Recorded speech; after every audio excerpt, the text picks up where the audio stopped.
জুলাইত সংহাৰ চলাইছিল নাগালেণ্ডৰ পৰা বৈ অহা বোকাজান নৈয়ে অসমৰ অংশত বহলকৈ নখন্দাৰ ফল ভুগিলে ৰাইজে পাহাৰৰ ফালে জানটো বহল কৰা হ'ল যদিও নামনি অংশত তেনেদৰেই ৰাখিলে যাৰ বাবে 19 জুলাইত ৰুদ্ৰমূৰ্তি ধাৰণ কৰিলে জানটোৱে আৰু অৱশেষত গা লৰিছে চৰকাৰ প্ৰশাসনৰ জানটোৰ দুই পাৰত পকী বাঁহ দি শিল বালি আহৰণৰ লক্ষ্য কৰি লোৱা হৈছে অসম লাইভ 24ৰ কেমেৰাত বন্দী বান্ধ নিৰ্মাণস্থলীৰ এক্সক্লুচিভ দৃশ্য এই সন্দৰ্ভত সহযোগী সম্পাদক জুনজ্যোতি দত্ত বৰাৰ এক প্ৰতিবেদন আগবঢ়াইছে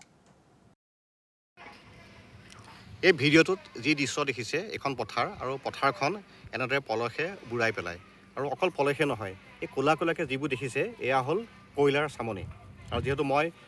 উপস্থিত আছোঁ অসম নাগালেণ্ড সীমান্তৰ বৰহলা অঞ্চলৰ বেকাজানৰ পাৰত যিহেতু বেকাজানখনে এইবাৰ 19 তাৰিখৰ যি মহাপলয় হ'ল সেই মহাপলয়ত বিশেষ ভূমিকা ল'লে বুলি ক'ব পাৰি প্ৰকৃততে বেকাজানদি বৈ অহা প্ৰবল পানী ধৰাই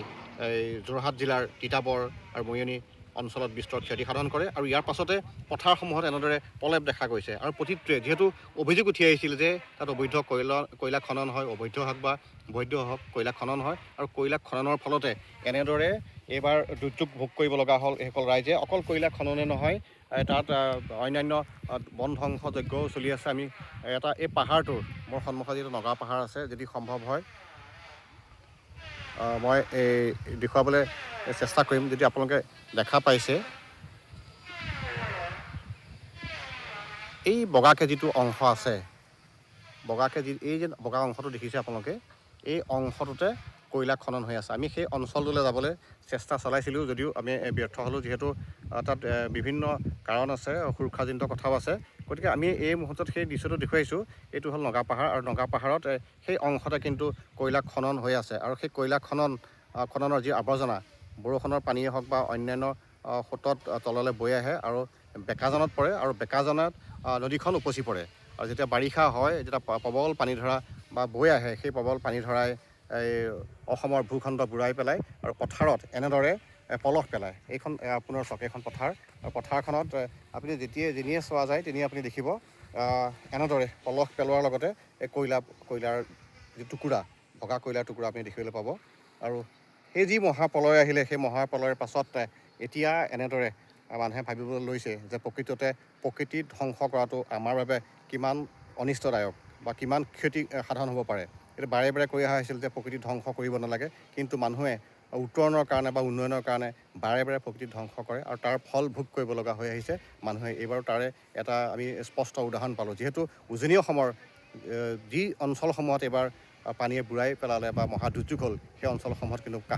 পানী উঠা নাছিল আমি যদি চাওঁ যোৰহাট জিলাৰ তিতাবৰ অঞ্চলত সাধাৰণতে এনেকুৱা ধৰণৰ পানী নহৈছিল কিন্তু এইবাৰ বেকাজানে যি ৰূপ ধাৰণ কৰিলে সেই ৰূপত কিন্তু বহু লোকৰ ঘৰ তছনছ হৈ গ'ল মই উপস্থিত আছোঁ অসম নাগালেণ্ড সীমান্তৰ যোৰহাট জিলাৰ বৰহলাৰ বেকাজানৰ পাৰত মই এটা দৃশ্য আপোনালোকক দেখুৱাম প্ৰকৃততে 19 জুলাইত যোৰহাট জিলাত যি মহাপ্লাৱন সৃষ্টি কৰিলে এই বেকাজানৰ বাবে হ'ল আৰু বেকাজানেদি প্ৰবল সোঁতত বৈ অহা পানীয়ে বৰহলা তিতাবৰৰ বিভিন্ন অঞ্চলৰ ঘৰ দুৱাৰ তছনছ কৰিলে উটুৱাই নিলে আৰু এতিয়াও বহু ঘৰ ভাগি আছে মেৰামতি কৰা হোৱা নাই আৰু কিছু সংখ্যক ঘৰৰ ভিতৰত এতিয়াও বোকা পলস আছে মই এটা দৃশ্য দেখুৱাম এই দৃশ্যটো এইকাৰণে দেখুৱাইছোঁ প্ৰকৃততে বেকাজান এখন সৰু জান আছিল এতিয়া নদীলৈ ৰূপান্তৰিত হৈছে বুলি ক'ব পাৰি 2025 চনত অসম চৰকাৰৰ মন্ত্ৰী অজন্তা নায়কে এটা প্ৰজেক্ট উদ্বোধন কৰিছিল বৰহলা অঞ্চলত ইয়াৰ উদ্দেশ্যটোৱে আছিল যে নাগালেণ্ডৰ পৰা বৈ অহা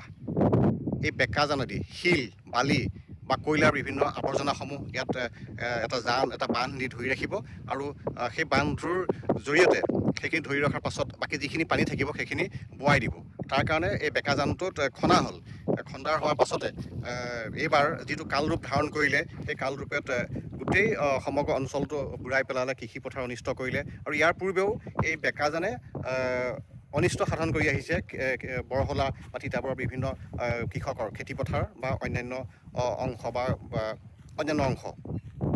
এই যিটো দৃশ্য দেখি আছে আমাৰ সন্মুখত এইটো হ'ল এটা বান্ধৰ বেকাজানত এইটো বান্ধ দি থকা কাম আৰম্ভ হৈছে নদীখনৰ দুই পাৰে এনেদৰে বেৰি দিয়া হ'ব ওখকৈ প্ৰায় 18 ফুট ওখ এইটো এটা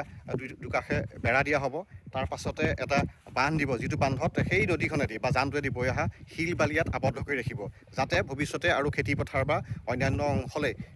এই বান্ধটো অতিক্ৰম কৰি শিল কয়লা আৱৰ্জনাখিনি যাতে যাব নোৱাৰে আৰু ইয়াৰ যোগেদি অসম চৰকাৰে শিল বালি এনেদৰে একগোট কৰি এটা ৰাজহ আহৰণ কৰাৰ এটা সম্ভাৱনা নথকা নহয় বা নুই কৰিব নোৱাৰি এই জানটোক এইবাৰ বহল কৰি খান্দি দিয়াৰ বাবেই বা নদী পাহাৰীয়া যিটো অঞ্চলৰ পৰা জানটো বৈ আহিছিল সেই অংশটোৰ পৰা তিতাবৰ বৰহলাৰ এটা অংশলৈকে এনেদৰে খান্দি দিয়া হ'ল যদিও কিন্তু পৰৱৰ্তী যিটো খুঁটি আছিলে সেই খুঁটিটো ভালদৰে উলিয়াই নিদিলে যাৰ ফলত এই খান্দি দিয়া অংশইদি তীব্ৰ সোঁতত বৈ অহা পানীয়ে বাকী অংশত থকা লোকসকলৰ ঘৰ দুৱাৰ ভাঙি তছনছ কৰিলে এইটো এটা স্পষ্ট কথা আৰু আমি আগৰ ভিডিঅ'টোত কৈছিলোঁ যে জানটোৱেদি বিভিন্ন ধৰণৰ শিল কয়লাৰ লগতে অন্যান্য আৱৰ্জনা আহে যি আৱৰ্জনাসমূহে খেতিপথাৰ বা আমাৰ কৃষি কৰ্মৰ ক্ষেত্ৰত এটা ব্যাপক অনিষ্ট সাধন কৰে আৰু এই কথাটোক দীৰ্ঘদিন ধৰি দাবী উত্থাপন কৰি আহিছিল যে এইটো এটা সমাধান লাগে আৰু তাৰ সেই সমাধান সূত্ৰে এই চৰকাৰে এইটো ব্যৱস্থা কৰিলে কিন্তু এইবাৰ ইয়াৰ দুৰ্যোগ ভোগ কৰিব লগা হ'ল এই তিতাবৰ আৰু বৰহলা অঞ্চলৰ ৰাইজসকলে কিন্তু ভৱিষ্যতে এইটো যদি হৈ যায় তেতিয়া নিশ্চিতভাৱে ৰাইজ উপকৃত